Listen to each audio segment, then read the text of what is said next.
हाँ, तू ही मेरे दीपक को जलाता है, मेरा परमेश्वर यहोवा मेरे अंधियारे को उजियाला कर देता है.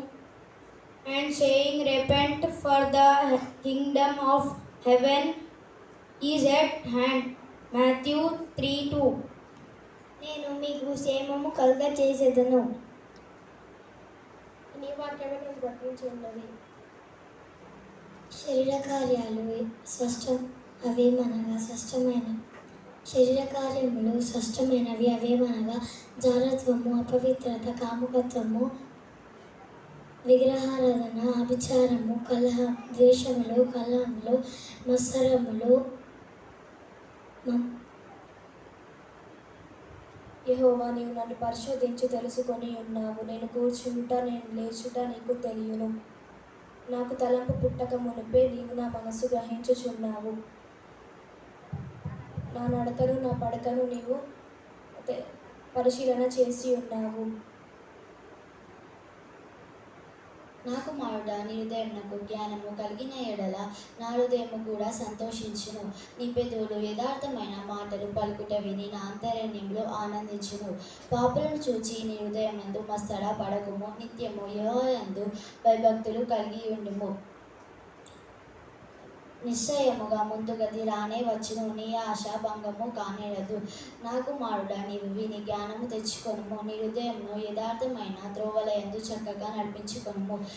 ద్రాక్షరసము త్రాగువారితోనైనను మాంసము హెచ్చుగా తినువారితోనైనను సహవాసము చేయకుము. త్రాగుబోతులు, తిండిబోతులు దరిద్రులగుదురు.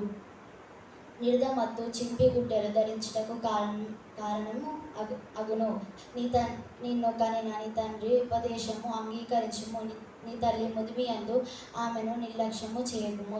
సత్యము అమ్మివేయక దానిని కొని ఉంచుకొనుము. జ్ఞానమును, ఉపదేశమును, వివేకమును కొని ఉంచుకొనుము.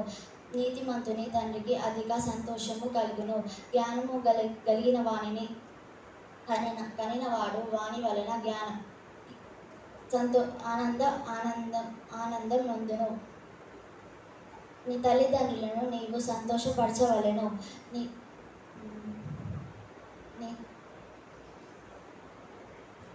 సొమ్మసిల్లు వారికి బలమిచ్చువాడు ఆయనే. శక్తిహీనులకు బలాభివృద్ధి కలుగజేయువాడు ఆయనే. బాలురు సొమ్మసిల్లెదరు, అలయుదురు, యవనస్తులు త్రప్పక త్రొట్టిల్లెదరు. యెహోవా కొరకు ఎదురు చూచువారు నూతన బలం పొందుదురు. వారు పక్షిరాజు వలె రెక్కలు జాపి ఎగరెదరు. అలయక సొమ్మసిల్లెదరు, అలయక నడిచిపోదురు. కీర్తనలు 29-31. తన యందు భయభక్తులు గలవారి యందు, తన కృప కొరకు కనిపెట్టు వారి యందు యెహోవా ఆనందించువాడై ఉన్నాడు. యెరూషలేమా, యెహోవాను కొనియాడుము. సియోను, నీ దేవుని కొనియాడుము. సామ్స్ 147:11-12. మహాగణుడను, మహోన్నతుడను, పరిశుద్ధుడును, నిత్య నివాసి అయిన వాడు ఇలాగ సెలవిచ్చి ఉన్నాడు. నేను మహోన్నతమైన పరిశుద్ధ స్థలంలో నివసించువాడను. ఆయన వినయము గలవారి ప్రాణమునకు ఉజ్జీవింపజేయుటకును, నలిగిన వారి ప్రాణమునకు ఉజ్జీవింపజేయుటకును, నలిగిన వారి యొద్ద వినయము గలవారి యొద్దను, దీన మనస్సు కలిగిన వారి యొద్దను ఆయన నివసించుచున్నాడు. యెషయా 57:15. అభిషేకమా, ఆత్మాభిషేకమా, నన్ను దీవింప నాపైకి దిగిరమ్మయ్యా. అభిషేకమా, ఆత్మాభిషేకమా, నన్ను దీవింప నాపైకి దిగిరమ్మయ్యా. నీవు నాలోనుండా నాకు భయమే లేదు. నేను దావీదు వలె నుందును. నీవు నాలోనుండా నాకు భయమే లేదు. నేను దావీదు వలె నుందును.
అభిషేకమా నన్ను దీవింప నాపైకి రమ్మయ్యా. నీవు నాలోనుండా నేను స్టెఫను వలె ఆత్మజ్ఞానముతో మాట్లాడేదను. నీవు నాలోనుండా నేను స్టెఫను వలె ఆత్మజ్ఞానముతో మాట్లాడేదను. దేవదూతల రూపములో మారిపోదును. దేవదూతల రూపములో మారిపోదును. అభిషేకమా ఆత్మాభిషేకమా నన్ను దీవింప నాపైకి దిగి రమ్మయ్యా. అభిషేకమా ఆత్మాభిషేకమా నన్ను దీవింప నాపైకి దిగి రమ్మయ్యా. స్తోత్రం స్తోత్రం స్తోత్రం. ప్రేమగల తండ్రి నీకు స్తోత్రం. కృపగల తండ్రి నీకు స్తోత్రం. నన్ను పుట్టించే తండ్రి నీకు స్తోత్రం. నన్ను స్థాపించే తండ్రి నీకు స్తోత్రం. యేసయ్య మమ్మల్ని సజీవ లెక్కలో ఉంచినందుకు నీకు స్తోత్రాలు ప్రభా. యేసయ్య సంఘాన్ని అభివృద్ధి పరచండి. యేసయ్య సంఘానికి ఎవరైతే రాలేకపోతున్నారో వారిని మీ సన్నిధికి నడిపించండి ప్రభా. యేసయ్య దైవజనులు చెప్పే వాక్యం మా హృదయం మన పలక మీద రాసుకోవడానికి సాయం చేయండి ప్రభా. యేసయ్య సండే స్కూల్ పిల్లలు వాక్యం చెప్పుచుండగా పాటలు పాడుచుండగా యేసయ్య మాకు మంచి స్వరాలను దయచేయమని ఈ కొద్ది చిన్న తప్పుడు క్షమించమని యేసు నామమున ప్రార్థించాలి పొంది నా పరమ తండ్రి. ఆమేన్.